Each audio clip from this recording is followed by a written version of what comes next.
Y quiero comenzar con lo siguiente. Mire, hay un fenómeno espiritual que algunos, por desgracia, conocemos demasiado bien, que se conoce como el fenómeno de los cristianos de temporada. Son esos que parece que al comienzo encienden con fuerza y luego se apagan como si la fe fuera un foco con falso contacto. Alguien ha dicho por ahí que son cristianos que viven la fe como wifi de carretera. Los que han salido a carretera van a entender esto. Va usted ahí en carretera y aparece por ahí en su celular una rayita, dos, y de repente nada. Bueno, así hay algunos cristianos que el domingo están conectados, pero el martes ya andan en modo avión espiritual. Y el problema, mis hermanos, no es que Dios se esconda. El problema es que vemos la vida cristiana como un evento, pero no como algo de permanencia. Por eso el Señor Jesús, que sabe cómo funciona el comportamiento del ser humano, dijo: permaneced en mí, separados de mí, nada podéis hacer.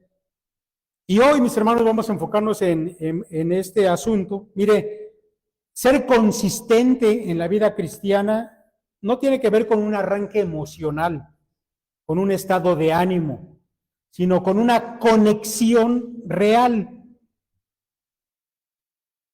Le aclaro que, bueno, hoy no vamos a regañar a nadie, no se trata de eso.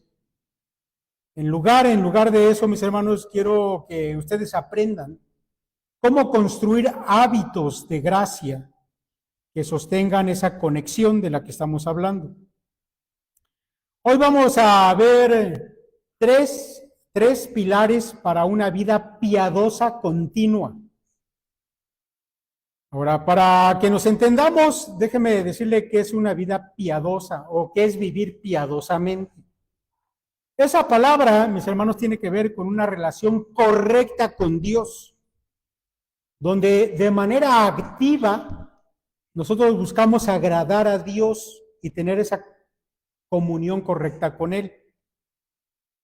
Por el contrario, vivir en impiedad o ser impío no solamente es decirle no a Dios y quedarme sentado, no. Ser impío es activamente ir en contra de Dios, ya sea haciendo lo que Él no quiere que hagamos o incluso a veces blasfemando el nombre de Dios. Eso es ser impío. Hoy vamos a ver tres pilares para una vida piadosa continua. La gracia que nos entrena, la comunión que nos conecta y el ejercicio espiritual que nos hace tener estabilidad. Y al final vamos a ver un cuarto punto que tiene que ver con la gasolina espiritual para vivir estos tres puntos que voy a mencionar o que iremos viendo a medida que desarrollemos el sermón. Mis hermanos, la constancia cristiana no se construye con sentirse mal, ¿sí? Tal vez haya algunos aquí que no son muy constantes, pero sintiéndose mal no va a arreglar nada.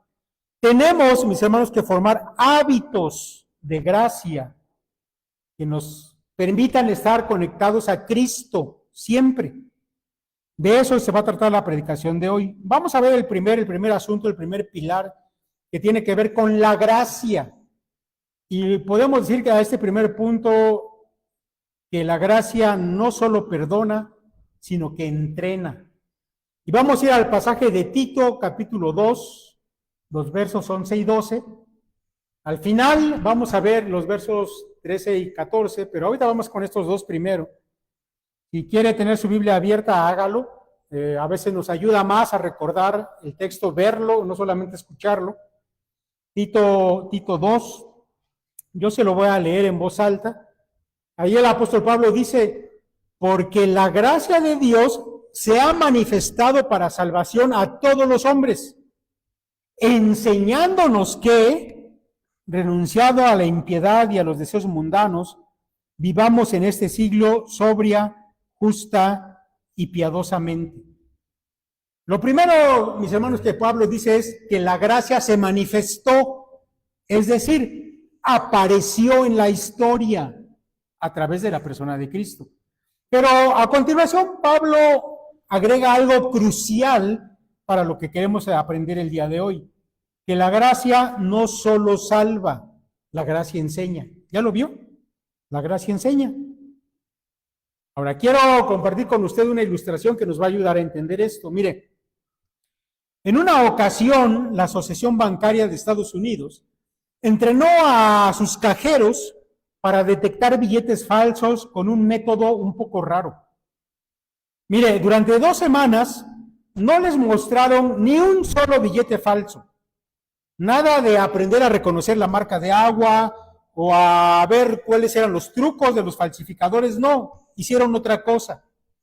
Les pusieron billetes auténticos en las manos, hora tras hora, día tras día, hasta que se volvieron tan familiarizados con lo verdadero que lo falso saltaba de inmediato cuando caía en sus manos. La idea era simple. Cuando tu tacto y tu ojo están tan entrenados a lo genuino, la mentira no se disfraza tan fácil. Pablo dice, porque la gracia de Dios se ha manifestado enseñándonos.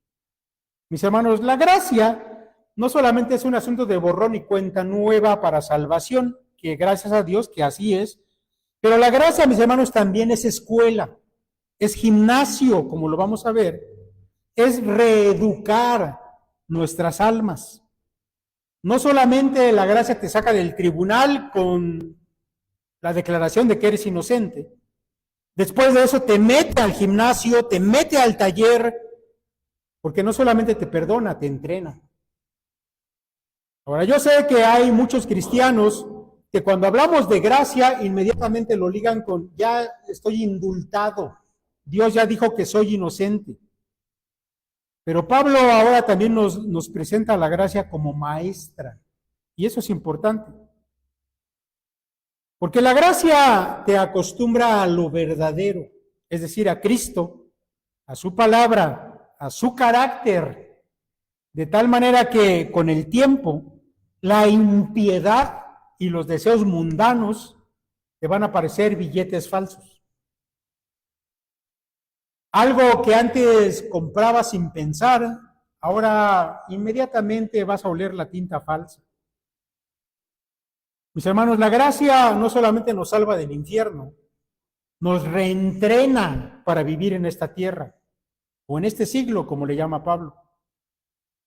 Ahora mire, yendo a este pasaje, la palabra enseñándonos es la palabra griega paideu. Pero esa palabra tiene historia, mis hermanos. La idea que conlleva paideu es la de formar, disciplinar y entrenar. Y mire, en el mundo grecorromano, paideia, que es la raíz de la palabra, se usaba dentro del contexto de la educación de un niño, pero la educación completa, no solamente meterle datos en la cabeza como enseñarle matemáticas o español, no. Estamos hablando de moldear el carácter del niño. Y eso, mis hermanos, incluía lo siguiente. Incluía, por un lado, instrucción, es decir, lo que debes saber, lo que debes creer, pero también incluía corrección, es decir, lo que debes dejar de hacer. Pero también incluía entrenamiento, lo que debes practicar para formar tu carácter. Pero también incluía, y esto es algo que a veces no ligamos con gracia, pero sí es así, disciplina. Cuando Dios nos dispensa gracia que nos enseña, también conlleva disciplina, es decir, debemos aprender que hay consecuencias cuando nos salimos del camino correcto. Pero estas consecuencias son formativas, no es decir que Dios no te castiga por castigarte o porque Él ame castigarte, sino que hay consecuencias para nuestra formación cuando nos desviamos. Ahora, en otras palabras, no solamente hablamos de información, sino de transformación. Porque, mis hermanos, la gracia no solamente nos levanta del suelo, sino que nos enseña a caminar derechos. Y yo sé que hay muchos cristianos que nos quedamos solamente con el asunto de que la gracia me salvó y ya. No, mi hermano, la gracia también te enseña cómo debes conducirte en esta vida. Así que la gracia funciona como un maestro que no solamente te abraza para salvación, sino que te educa para vivir diferente. El teólogo David F. Ward lo destaca en su comentario a Tito, y cito lo que dice este teólogo: el énfasis del pasaje no es solo lo que la gracia hace por nosotros, es decir, salvar, sino lo que la gracia hace en nosotros, es decir, formar una vida nueva. Y a continuación, Pablo pasa a decirnos cómo la gracia nos enseña básicamente dos cosas, que es lo que vamos a aprender en este primer punto. Mis hermanos, esas dos cosas tienen que ver con cómo tratamos el pecado. Así que para no ser cristianos de temporada, que a veces estamos y a veces no estamos, que no somos constantes en nuestra espiritualidad, lo primero que tenemos que aprender de la gracia es a tratar con el pecado. Si tú vives una vida, mi hermano, de pecado entre semana, y solamente los domingos aquí te comportas cristianamente, por eso es que no eres constante en tu vida cristiana. Dos cosas nos enseña la gracia en este pasaje que estamos estudiando. Y lo primero es que la gracia nos enseña a decir no. Dice el apóstol Pablo, renunciando a la impiedad y a los deseos mundanos. Decir no es renunciar a la impiedad y a los deseos mundanos. Ahora mire, renunciar, mi hermano, no es solamente sentir culpa. Porque yo sé que todos cuando fallamos, cuando pecamos, sentimos culpa, pero eso no arregla nada. Renunciar es romper un acuerdo, significa eso la palabra, romper un acuerdo, romper una relación. Es decir, que eso ya no manda en mi vida. Mira, el pecado, dijo alguien, el pecado es como una de esas suscripciones gratis que a veces aparecen ahí en tu computadora para que te suscribas a algo y tú, bueno, le picas en aceptar, pero cuando te das cuenta ya te lo están cobrando. Bueno, el pecado es así. El pecado te promete placer, te promete alegría, pero cuando menos te das cuenta te lo cobra con esclavitud. Por eso la gracia te enseña que debes renunciar a la impiedad, ya expliqué qué es eso, y a los deseos mundanos. Número 2, la gracia te enseña a decir sí, pero un sí correcto. Es decir, que la gracia no solamente te quita cadenas de lo pecaminoso, sino te reentrena el gusto. Déjame explicarte eso. Mira, piensa en alguien que por años comió pura comida chatarra y que todo le sabe rico si es dulce o grasoso y además es rápido. Pero un día el doctor le dice, y eso que le voy a decir, yo conozco a una persona que así, tal cual, un amigo de hace muchos años, y el doctor un día le dijo, o cambias tu manera de vivir o te vas a morir. Y entonces la persona comienza con dieta y al principio sufre la dieta. Esto no sabe a nada, pero pasa el tiempo y entonces ocurre el milagro silencioso, que el paladar cambia. Y lo que antes le parecía normal, ahora le empalaga toda esa chatarra que antes se comía. Y lo que antes le parecía insípido, ahora le sabe limpio, ligero, verdadero. Bueno, eso, mis hermanos, exactamente es lo que hace la gracia. No solamente te dice cómo decirle no al pecado, también te enseña ahora un sí que es más sabroso. Una vida donde puedes tener la mente clara, relaciones correctas y un corazón vuelto hacia Dios. La gracia no solamente te quita lo que te destruye, sino que te forma para disfrutar lo que te vivifica. Y Pablo llama a eso vivir sobria, justa y piadosamente. ¿Ya lo vio ahí en el texto? Vivamos sobria, justa y piadosamente. Por un lado, decir no a esos deseos carnales, a esa impiedad, y por otro lado, decir sí a esa manera de ser sobria, justa y piadosamente. Ahora, ser sobrio, mis hermanos, de manera breve, en una frase, es tener la mente clara y dominio propio. Ser sobrio es que siempre puedes distinguir lo bueno de lo malo y además tener dominio propio para saber elegir lo bueno. Ser justo implica tener integridad hacia los demás, porque una vida piadosa tiene que ver estar en una relación correcta con Dios, pero también con los hombres. Y ser justo habla de integridad hacia los demás. Y piadoso, lo que ya hemos explicado, tener una devoción real hacia nuestro Dios.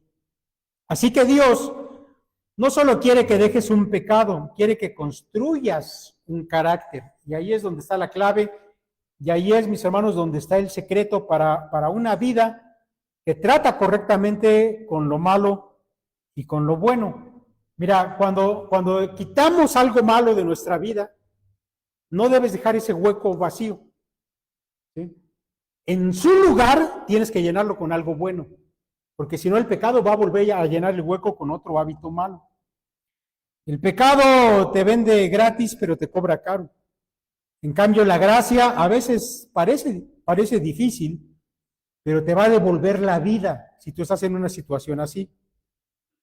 De manera que desenmascarar el pecado es necesario, pero no es suficiente. Si solo decimos no hagas, queda un hueco, pero la gracia, en cambio, no deja huecos. Sustituye hábitos viejos por hábitos santos. Un ejemplo que ya hemos puesto en otras ocasiones es que hay gente que tiene malos hábitos con lo que ve, y a veces tiene un horario donde ya no hay nadie que lo vea en la noche y entonces ve su celular, su computadora y ve cosas que no debería ver. ¿Qué pasa si solamente dejas de ver eso que no deberías?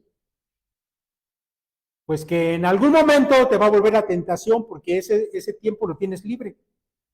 No lo dejes libre. En lugar de eso malo que antes hacía, ahora llénalo con otra cosa. Ese tiempo destínalo para oración, para leer tu escritura, para conseguirte un buen libro cristiano, un buen comentario y lee, de manera que sustituye los hábitos viejos con hábitos santos. Entonces, lo primero que aprendemos, mi hermano, para dejar de ser un cristiano de temporada, debes aprender de la gracia y por la gracia a tratar con el pecado. Pero solamente es un primer paso, vamos a lo segundo. No solamente es decirle no al pecado y sí a lo bueno, sino el segundo punto es la consistencia por permanencia, no por presión. Y para entender eso, mis hermanos, vamos a ir a Juan capítulo 15, que ya se leyó hace un momento, pero se lo repito otra vez, Juan 15. Allá en el verso 4, el Señor Jesús dice, permaneced en mí y yo en vosotros. Como el pámpano no puede llevar fruto por sí mismo si no permanece en la vid, así tampoco vosotros si no permanecéis en mí. Yo soy la vid, vosotros los pámpanos. El que permanece en mí y yo en él, este lleva mucho fruto, porque separados de mí nada podéis hacer. Ahora, la palabra clave, mis hermanos, en esto es permanecer. Y permanecer no es visita, es residencia. Y quiero que entiendas eso. No es pasar a saludar a Cristo, es vivir conectado en una relación con el Señor. El gran teólogo William Hendrickson lo dice de la siguiente manera, y lo cito de su comentario a Juan, dice, el permanecer implica una relación continua y dependiente. La rama no produce por fuerza propia, sino por la vida que recibe de la vid. No es un mandamiento a esforzarse para parecer rama, sino mantenerse unido a la fuente. Fin de la cita de William Hendrickson. Ahora, aquí aprendemos, mis hermanos, hoy quiero resaltar algunas cosas. Primero, que actividad no es lo mismo que fruto. Actividad no es lo mismo que fruto. Y vas a ver por qué te estoy diciendo eso. Mira, porque uno puede estar muy ocupado en cosas cristianas y sin embargo estar seco por dentro. Ahora, yo sé que todos los cristianos pasamos por tiempos de sequía. Se puede hacer iglesia y no estar permaneciendo en Cristo. Yo sé que hay cristianos que nunca faltan a la iglesia, pero lo hacen a veces de forma mecánica. Pero realmente están pasando por un tiempo de sequía espiritual donde no están conectados a Cristo. Están secos por dentro. Mira, tú puedes amarrar una rama al árbol, a lo mejor con un hilo fino para que no se note, le das muchas vueltas, y hay una rama que estaba cortada, la amarras a un árbol y desde lejos va a parecer que está conectada. Pero la verdad es que no hay savia, no hay vida circulando y sin vida no hay fruto. Ahora, eso es lo primero que debemos aprender porque eso nos va a servir a diagnosticarnos cómo es que estamos nosotros. Número 2, el fruto no se fabrica, se produce. ¿Qué quiere decir eso? Que tú no le puedes gritar al árbol, da manzanas, flojo, y entonces va a dar manzanas. El árbol da fruto porque está vivo y se alimenta. El fruto espiritual, mis hermanos, no se logra solamente por decirlo, sino que se produce porque hay vida y permanencia. Eso es importante que lo sepamos, ¿sí? Tú no vas a producir fruto solamente porque lo digas, porque lo pienses, o porque sientas culpa si estás estancado. Se logra solamente por estar conectado. Y ahorita vamos a hablar un poco más de eso. Número 3, separados de mí, nada podéis hacer. Y eso quiere decir que sin Cristo, tal vez puedes lograr cosas en el trabajo, en tus proyectos personales, o a lo mejor hasta que la gente te aplauda por algunas cosas que haces bien, pero nada en términos de fruto espiritual. Es decir, un carácter transformado, una santidad real, o un amor que persevera. Por eso, mi hermano, antes de preguntarte qué debo hacer, debes preguntarte si estás permaneciendo. Porque si no hay conexión, lo demás se vuelve religión mecánica, como ya lo hemos dicho. Ahora, tal vez te estés preguntando, a ver, pero en la vida práctica dime cómo es que se permanece en Cristo. Y la respuesta que la mayoría nos da cuando decimos, ¿y cómo le hago para permanecer? Es bueno, pues ora y lee tu Biblia. Pero yo debo decirte que permanecer es más que leer la Biblia y orar, aunque incluye eso, por supuesto. La lectura de la Biblia y la oración son como la respiración. Si faltan en tu vida espiritual, se asfixia tu vida espiritual. Pero respirar no es lo mismo que vivir plenamente. Eso también hay que dejarlo claro. Ahora, mire, cuando William Hendrickson, al que ya citamos, habla de que permanecer es una relación continua y dependiente, él está apuntando a algo que es muy cotidiano.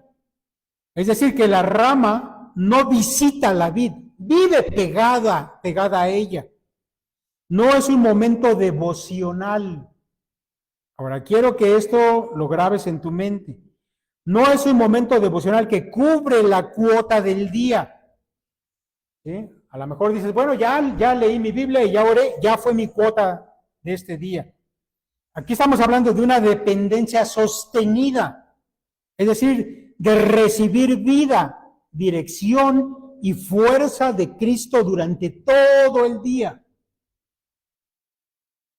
De manera, mis hermanos, que permanecer, escucha esto, permanecer es seguir consciente de Cristo como tu fuente y tu autoridad mientras haces tu vida normal. Porque yo sé que mientras estamos hablando aquí de la Biblia, de Dios, estás consciente. Pero cuando salimos a la vida real, nos desconectamos y hacemos nuestra vida según el mundo. Permanecer, mi hermano, es seguir consciente de Cristo como tu fuente y tu autoridad mientras haces tu vida normal. Permanecer no es meter a Cristo en tu agenda. A las 8 me toca leer la Biblia y orar. Eso es meter a Cristo en la agenda. Permanecer es vivir tu agenda completa ligado a Cristo. Eso es permanecer. Ahora esto, mis hermanos, lo podemos entender en 3 dimensiones que voy a mencionar rápidamente. Número 1, permanecer es comunión no solamente devocional. Es decir, Leer y orar pueden volverse una tarea repetitiva. En cambio, la comunión es relación. ¿Qué es una tarea repetitiva? Decir, bueno, ya leí, oré, ahora sí ya soy libre. Y realmente a veces eso es lo que hacemos. Leemos nuestra Biblia, oramos y luego ya vámonos a ver series, vámonos a, no sé, a lo que sea, desconectados. En cambio, comunión es decir, Señor, camino contigo en todo momento. Déjeme darle un ejemplo que pasa frecuentemente, sobre todo cuando vas manejando, los que manejan. Saben que no falta que quien se te mete, te da un cerrón, y eso, la verdad, a veces da coraje. Permanecer, mis hermanos, no solamente es decir, me aguanto porque soy cristiano, sino que me acuerdo de quién gobierna mi corazón, y entonces digo, Señor, guarda mi lengua, controla mi reacción. Bueno, eso es Juan 15 al volante. Número 2, permanecer es dependencia, no solamente inspiración. Dependencia, mi hermano, es decir, sin ti yo no puedo dar fruto. Y eso lo podemos vivir a través de microoraciones y rendición en tiempo real. ¿Cómo es eso?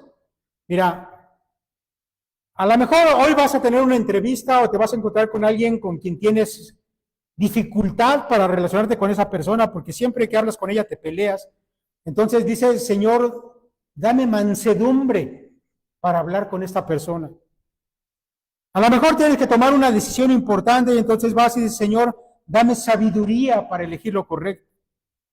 O cuando estás viviendo un momento de tentación y la tentación llega en cualquier momento, entonces, Señor, rescátame, permíteme huir de esa situación. De manera, mis hermanos, que permanecer no son siempre oraciones largas, sino que es apretar constante la mano de Cristo durante todo el día. Es estar consciente de Cristo y estar en esa comunión permanente para todo. Número 3, permanecer es obediencia sostenida, no solamente sensación espiritual. Porque sí hay, mis hermanos, mucha gente que se confunde y cree que permanecer es sentir algo bonito. Como decir, sí, el Señor va a mi lado siempre y eso me hace sentir bien. No, permanecer se nota cuando te mantienes en su palabra, en el sentido de quedarte bajo esa enseñanza.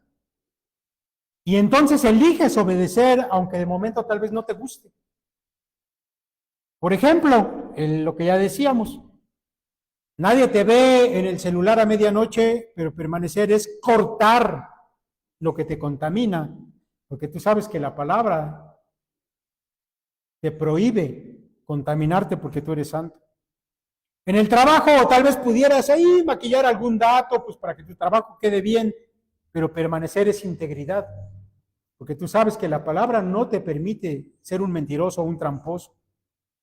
En tu casa podrías tal vez responderle con sarcasmo a tu esposa o a tu mamá si eres joven, pero permanecer es mansedumbre, es decir, tienes que pensar antes en el otro que en ti mismo.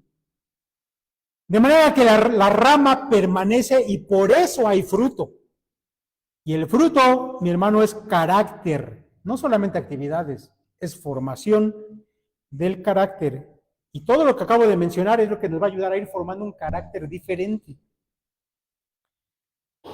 Alguien dijo que permanecer es como vivir con el celular enchufado, no solamente cargarlo en la mañana, porque a veces eso hacemos. Muchos hacen su devocional como una carga por la mañana y salen al día en modo independiente de Jesús. Si hice mi devocional en la mañana, ya me cargué, pero luego vivo como quiero. Jesús dice, conéctate y quédate conectado todo el día. Entonces, primero, si no queremos ser cristianos de temporada, tenemos que aprender a decirle no al pecado y sí a los buenos hábitos. Luego tenemos que aprender a vivir en comunión permanente, conectados con Cristo. Y luego, mis hermanos, punto número 3, tenemos que saber que la piedad es un músculo que se fortalece con ejercicio. Y para eso vamos a ir a 1 Timoteo 4, Y ahí encontramos las palabras de Pablo que dice, desecha las fábulas profanas y de viejas, ejercítate para la piedad. Porque el ejercicio corporal para poco es provechoso, pero la piedad para todo aprovecha, pues tiene promesa de esta vida presente y de la venidera. Bueno, mis hermanos, ya se dieron cuenta que aquí Pablo usa un lenguaje deportivo, un lenguaje atlético. Es decir, que la piedad no llega por accidente, llega por entrenamiento deliberado. Tú no vas a convertirte en un hombre o una mujer piadosa, pues de repente, de la noche a la mañana, no. Esto se logra por un entrenamiento. David F. Ward, un especialista en Pablo, en su comentario a 1 Timoteo, subraya que Pablo está contrastando lo trivial con lo esencial. Es decir, para entrenar correctamente debemos evitar las distracciones sin valor. Por eso él habla aquí de fábulas, de especulaciones inútiles, y en cambio debemos dedicar nuestra energía a lo que sí produce vida práctica espiritual, una piedad que impacta y que no solamente impacta lo presente, sino también lo futuro. Ahora déjeme ilustrarle todo eso que está diciendo Pablo a través de un ejemplo. Se cuenta por ahí de un hermano que se lastimó la rodilla. Nada grave, o al menos eso parecía. Solo un esguince, dijo él. Pero bueno, fue al médico y le pusieron reposo, luego terapia, y ahí vino la sorpresa. Cuando ya no había dolor, sin embargo no podía caminar bien. A lo mejor a usted le ha pasado y va a entender esto. Cojeaba, no porque la rodilla siguiera lastimada, sino porque el cuerpo había aprendido un nuevo patrón, protegerse, compensar, y para eso torcía a la hora que caminaba. Entonces el fisioterapeuta le dijo algo que parecía un poco cruel, pero que era verdadero. Mira, tu pierna ya sanó, pero tu caminar no. Ahora te toca reentrenar. Y lo puso a hacer ejercicios aburridísimos. Levantar la pierna, mantener el equilibrio, repetir movimientos simples, con paciencia. Pero el hermano se desesperó. ¿Pero por qué tanto? Yo ya estoy bien. Pero el fisio le respondió, estar bien no es lo mismo que estar fuerte. Sanidad te quita el dolor, pero el entrenamiento te devuelve la capacidad. Pasaron semanas, no hubo un milagro instantáneo, pero sí hubo algo que no nos gusta mucho: repetición, repetición y repetición. Y un día, sin darse cuenta, caminó normal, sin pensar, sin cojeo. ¿Qué sucedió? Se formó memoria muscular. El cuerpo dejó de improvisar y aprendió otra vez a caminar normal. Ahora Pablo, cuando estamos en esta cita de 1 Timoteo, Pablo no le dice a Timoteo, Timoteo solamente entiende la doctrina correcta y eso es suficiente. No. Pablo le dice, ejercítate para la piedad. Porque la piedad es así, mis hermanos, necesita ser ejercitada. A lo mejor sabes mucha Biblia, está bien, pero la pregunta es, ¿y estás ejercitándote en eso que sabes?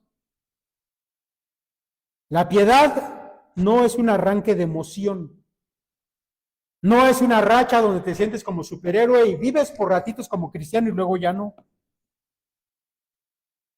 Es capacidad entrenada a aprender a decir sí, aprender a decir no, aprender a perseverar.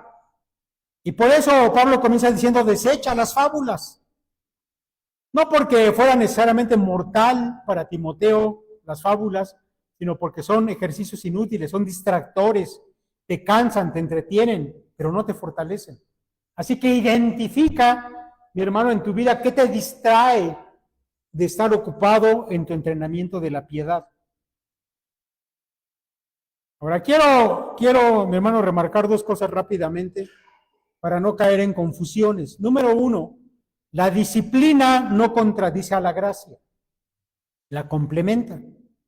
Porque yo sé que cuando hablamos de gracia, lo asociamos con salvación y con un trato suave de parte de Dios para nosotros.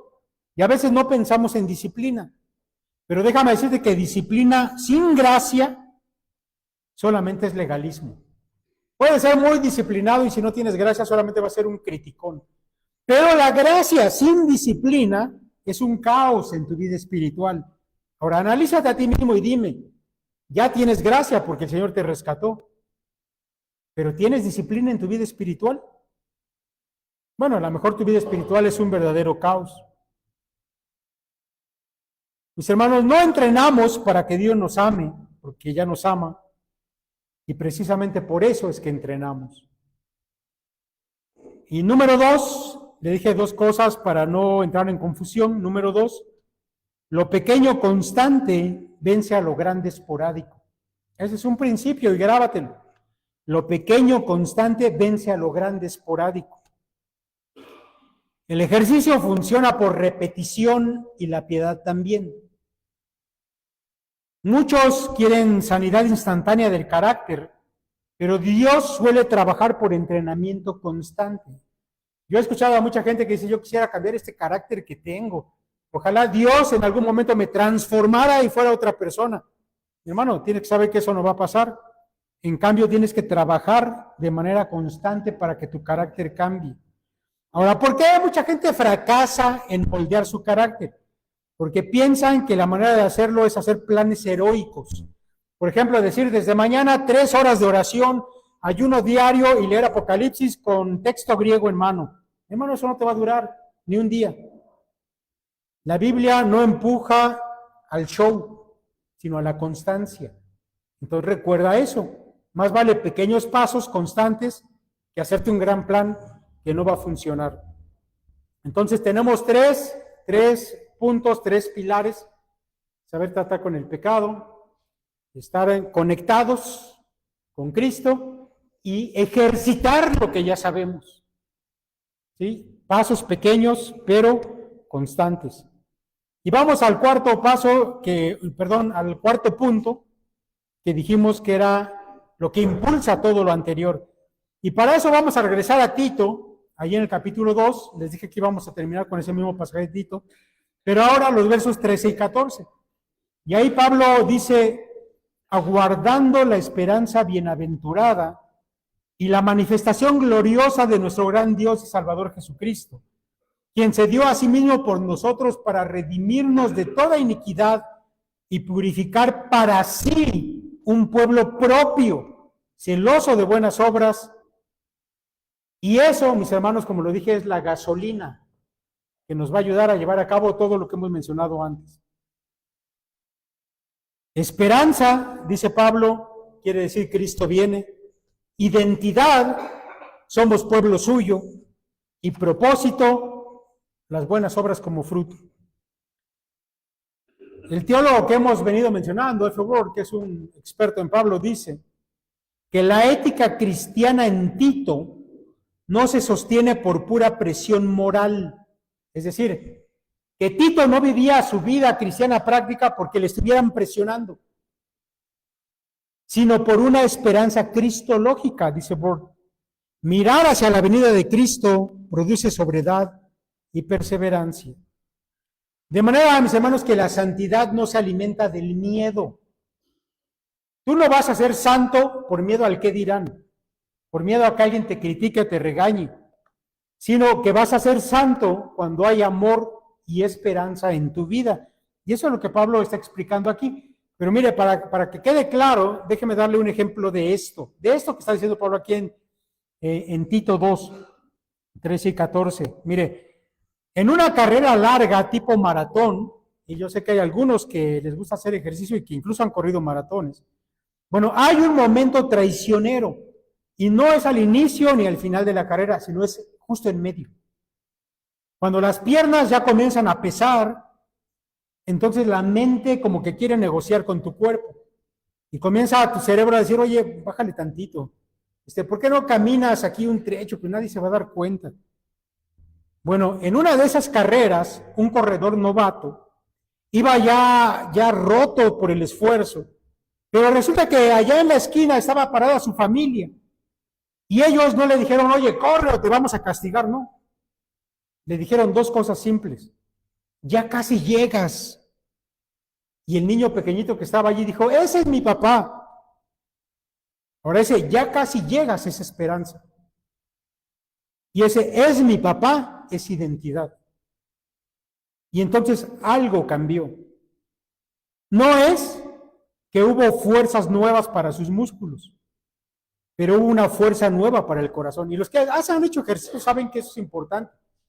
El estado anímico pesa demasiado para que termines tu rutina, para que termines la carrera. Así que este hombre no se levantó por la presión, se levantó por pertenencia. Porque en ese momento recordó, yo no solo estoy corriendo, yo soy alguien para alguien y voy hacia una meta real. Bueno, eso es Tito 2, 13 y 14 en versión callejera. Esperanza, mi hermano, es Cristo viene. La meta no es imaginaria.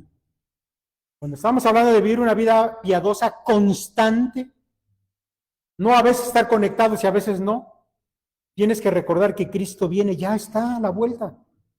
Es real, no es imaginario. Ya estás llegando, esfuérzate. Identidad. El Señor nos llama a un pueblo propio. No corres para ganar el amor de Cristo. Corres porque ya le perteneces. Así como ese hombre al que su hijo dijo, ese es mi papá, y eso le dio ánimo, hermano, es lo mismo. Y esto tiene un propósito, dice Pablo, celoso de buenas obras. No es show, es fruto del que ya fue redimido y purificado. La santidad, mis hermanos, no se sostiene con latigazos morales, con sentirte mal o por presión. Se sostiene con la mirada en la meta y con la certeza de pertenecer. Vamos, mis hermanos, a la aplicación de ese sermón y quiero compartir con ustedes 5 hábitos de gracia sostenibles. Esto que le voy a recomendar es porque si usted a lo largo de lo que hemos dicho se dio cuenta que está desconectado, que usted es un cristiano de temporada, que a veces aparece y a veces no, que a veces mientras está aquí está conectado, pero cuando sale se desconecta y anda viviendo como quiere. Bueno, esto es para usted. Estos son pasos básicos para volver a reconectarse y vivir ya no de temporada, sino de residencia. Vamos a cosas prácticas. Número 1, retoma tu lectura de la palabra de Dios. Retoma tu lectura de la palabra de Dios. Comienza por pasos pequeños, 10 o 15 minutos, no más. Si te propones de entrar a leer 1 hora, no lo vas a hacer. 10 o 15 minutos. Escoge un pasaje corto, lee ese pasaje y entonces vas a identificar que hay una idea predominante en ese pasaje. Cuando ya lo detectes, entonces pregunta, Señor, ¿qué me quieres enseñar con esto? ¿Qué debería creer acerca de esto? ¿Qué debo obedecer? Y entonces anótalo en tu libretita y llévalo al segundo punto. Punto número 2, oración. Retoma tu tiempo de oración. Sin duda que si estás desconectado es porque has abandonado la lectura bíblica y la oración. De eso no hay vuelta de hoja. Pero tu oración no es orar como a ti se te ocurra.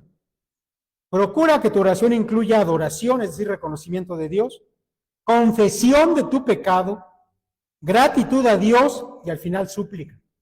Y ahí en ese momento de súplica incluye lo que acabas de leer en la Escritura. Señor, ayúdame a hacer esto que acabo de leer o a dejar esto que tu palabra no quiere que yo siga haciendo.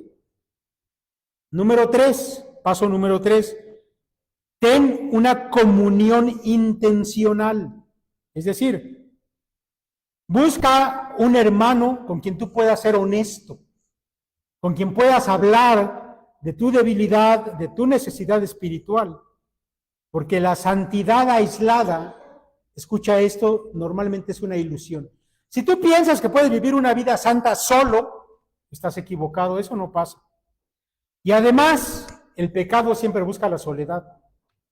Siempre que tú vas a pecar, procuras que no te vean, estar solo. Por eso siempre es importante que tengas a alguien en quien confiar y con quien compartir. Por eso la iglesia, mi hermano, te da oportunidad de que te unas a una célula o a un grupo de varones, de mujeres, de jóvenes, de matrimonios. Tenemos todo eso.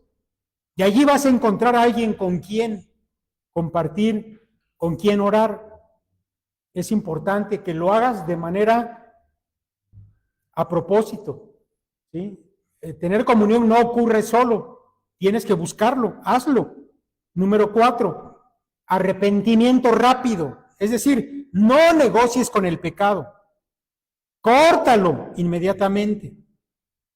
En otras ocasiones, cuando hemos hablado de estas cosas, ya hemos enseñado que el pecado siempre comienza aquí en la mente.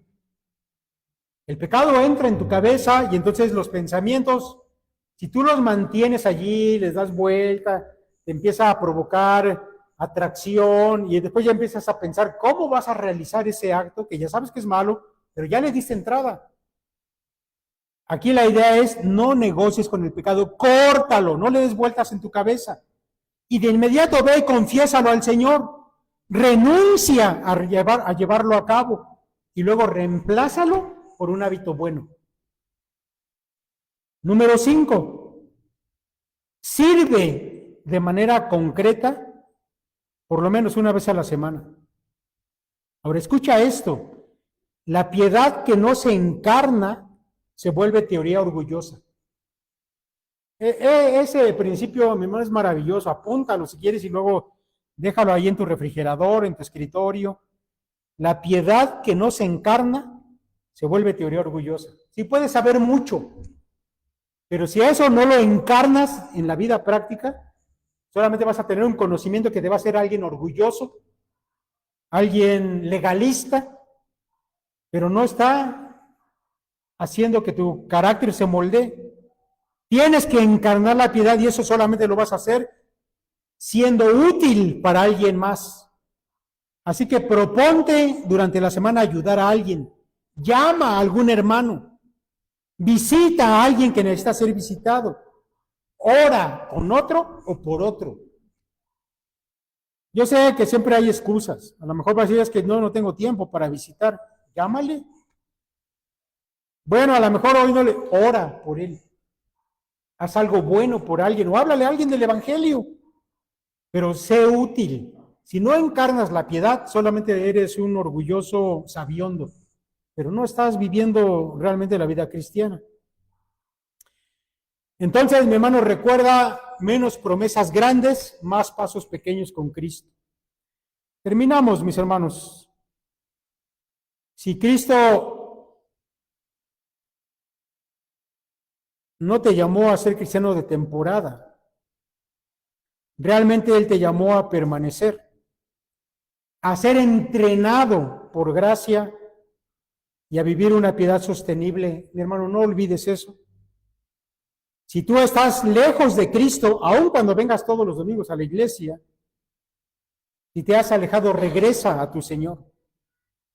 Si estás pasando por una sequía espiritual, reconéctate con Cristo nuevamente. Si estás frustrado por tu inconsistencia, no te quedes frustrado, eso no va a cambiar nada. Comienza con lo pequeño, pero comienza hoy. No se trata de un gran arranque espiritual, se trata de una conexión constante con nuestro gran Salvador. Yo espero, mis hermanos, que de verdad hagamos hecho una valoración de cómo está nuestra situación y que esto que hemos aprendido hoy de la Escritura nos sirva para reconectar, para volver a esa constancia que Cristo quiere. De otra manera, mis hermanos, yo creo que no estamos siendo gratos para nuestro Dios. Cierra sus ojos y vamos a hacer una oración breve. Señor, te damos gracias, Padre, por tu gracia, que no solamente perdona, sino que nos enseña. Padre, ayúdanos a permanecer en tu Hijo Jesucristo, a entrenarnos para la piedad y a vivir con esperanza. Señor, forma en nosotros hábitos santos que sostengan esa vida consistente que tú quieres que vivamos. Te lo pedimos en el nombre de nuestro Señor, Cristo Jesús. Amén. Dios los bendiga.